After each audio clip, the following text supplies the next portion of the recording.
It's that flow, no, she my flow. Yeah, yeah, yeah, yeah. It's that Florida Governor Rick Scott has repeatedly flip-flopped on offshore oil drilling. Invoking his mother's death, the fierce Obamacare foe went on TV and vowed to support expansion of his state's Medicaid program to cover 1 million low-income Floridians. "I cannot, in good conscience, deny the uninsured access to care," he said. He won re-election the next year, eking out a slim 64,145 vote margin of victory over his Democratic opponent. In April 2015, Scott reversed course again, announcing his renewed opposition to the policy he'd once called a compassionate, common-sense step forward. PolitiFact declared the move a full flop.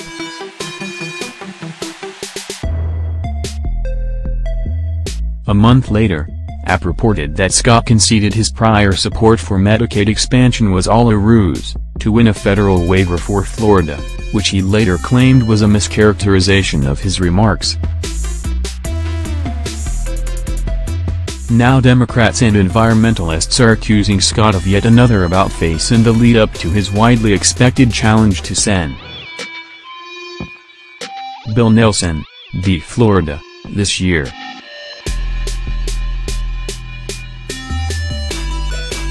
Under Florida law, the governor can't run for re-election in 2018. Last week, Scott, usually a staunch fossil fuel proponent, came out against the Trump administration's plan to open nearly all U.S. waters, including those off Florida's Atlantic coast, to oil exploration. On Tuesday, Interior Secretary Ryan Zinke flew to Florida to announce the Trump administration's decision to remove the state's waters from the federal government's 5-year offshore drilling plan, at Scott's behest. Zinke credited the governor with convincing him, describing Scott as a straightforward leader that can be trusted. Yet Scott has long supported drilling in and around the Sunshine State. How sincere is Gov?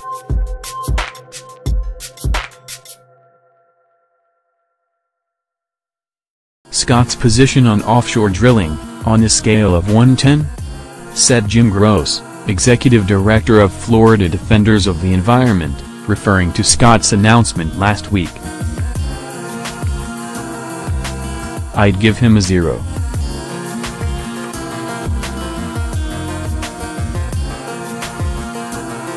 Nelson called Zinke's Tuesday night announcement a ploy to bolster Scott's Senate bid. "I have spent my entire life fighting to keep oil rigs away from our coasts," Nelson said in a statement.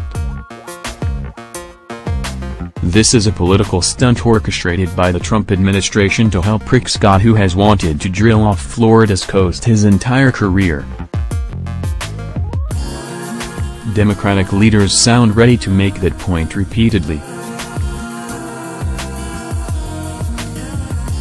Floridians know and remember how Scott consistently championed unsafe oil drilling practices that jeopardize our economy, our safety and our way of life, Terry Rizzo, chairwoman of the Florida Democratic Party, told HuffPost. His blatant attempt to rewrite his record with a tweet is just another attempt to mislead the public for the sake of his own personal political ambitions. In May 2010, a month after BP's Deepwater Horizon drilling rig exploded in the Gulf of Mexico, Scott, who was running for his first term as governor, announced his opposition to a state constitutional ban on offshore oil drilling. Meanwhile, some 200 million gallons of crude were pouring into the Gulf. That December, 3 months after the well was finally sealed, the newly elected governor said on CNN that he opposed then-President Barack Obama's 6-month moratorium on all deepwater offshore drilling. "You don't put in a moratorium," Scott said.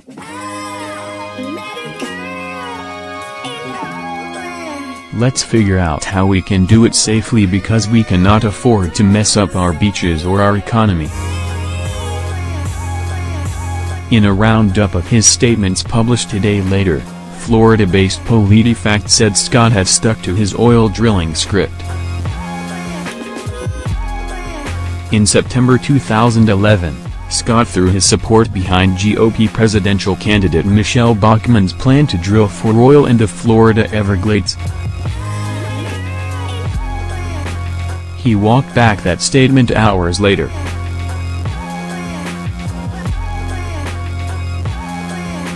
At the time, he owned a $135,000 stake in an oil services company involved in drilling in Collier County, near the Everglades, something that didn't become public until June 2014, when the Tampa Bay Times and Miami Herald published a joint investigation.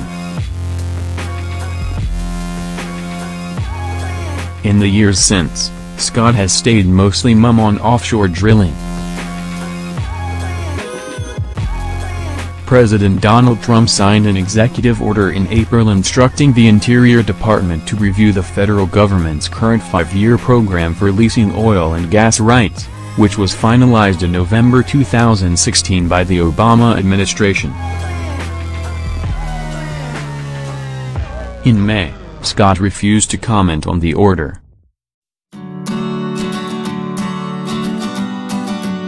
In August 2017, when nearly all East Coast governors including Maryland Gov. Larry Hogan, R., New Jersey Gov.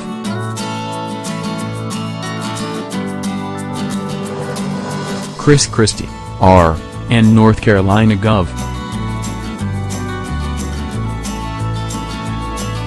Roy Cooper, D., publicly urged the Trump administration to continue the federal ban on oil and gas leasing off their shores. Scott refused to join them. When Interior Department officials briefed congressional staff on the administration's new drilling plan this Monday, they included a map showing which state governments had submitted official comments on the plan when they were asked in July. 2 states did not respond.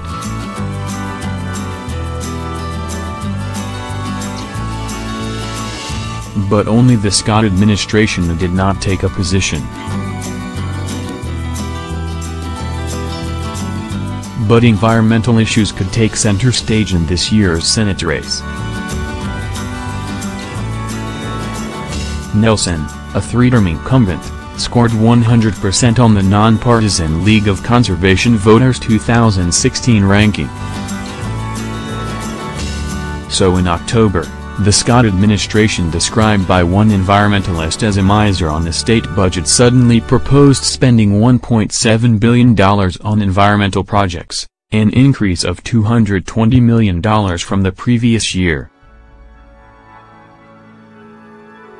That proposal, according to political blog Florida Politics, offers something for most constituencies, including $50 million for state parks, $55 million for springs, $100 million for beaches, $355 million for Everglades restoration and $50 million for Florida Forever, the Department of Environmental Protection's conservation arm.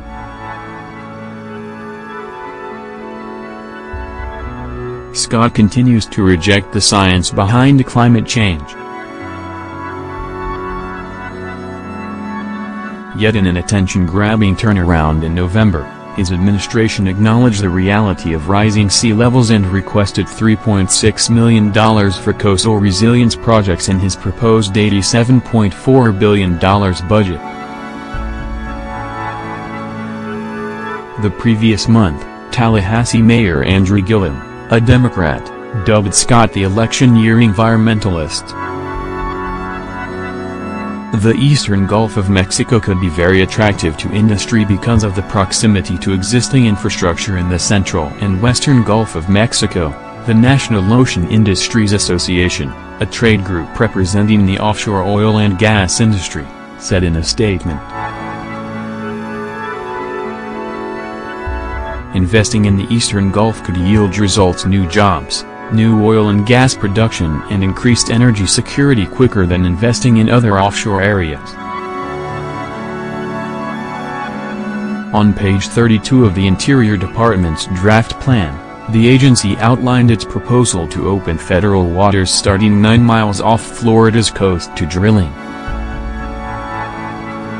It also laid out 4 options for larger potential buffer zones, ranging from 50 to 125 miles offshore. Then Florida Gov.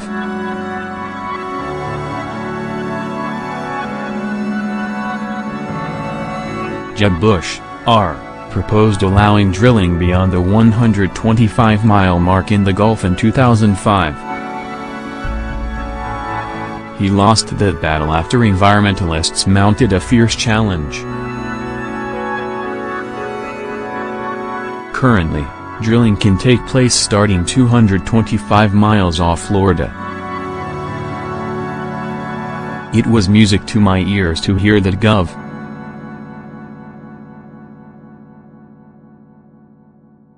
Scott has changed his position on offshore drilling. Rep. Frederica Wilson, D. Florida, told HuffPost.